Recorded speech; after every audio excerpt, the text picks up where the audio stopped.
Welcome to Myra media. సీడెడ్లో దుమ్ము లేపుతున్న మహర్షి రైట్స్.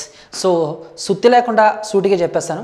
మహేష్ బాబు గారు 25వ సినిమా మహర్షి రీసెంట్గా టీజర్ కూడా రిలీజ్ అయింది కదా. అబ్బాబ్బాబ్బా ఏమన్నా ఉందా టీజరు, ఈసారి ఖచ్చితంగా బ్లాక్ బస్టర్ కొడతారని చెప్పేసి ఫ్యాన్స్లో అయితే ఒకటి వచ్చేసింది. మరి ఈ షూటింగ్ ఆల్మోస్ట్ కంప్లీట్ అయిపోయిందండి. ఒక్క పాట మినహా మహర్షి షూటింగ్ మొత్తం అయిపోయింది. ఏప్రిల్ 15న ఆ షూటింగ్ కూడా పూర్తి చేస్తున్నారు. ప్రస్తుతానికి మహేష్ బాబు గారు డబ్బింగ్ చెప్తున్నారు. సినిమా బిజినెస్ పరంగా కూడా కొత్త ఉరవడిని సృష్టిస్తుంది.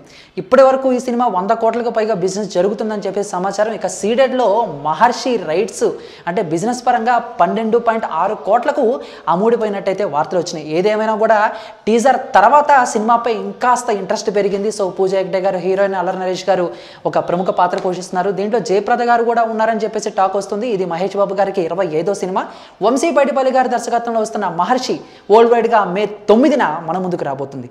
సో ఇది మహర్షి గురించి అప్డేట్. మరి దీనిపై మీ అభిప్రాయాన్ని కామెంట్ రూపంలో తెలియజేసి ఈ వీడియో నచ్చితే లైక్ చేసి రీచ్ చేయాలా షేర్ చేయండి. Thank you for watching.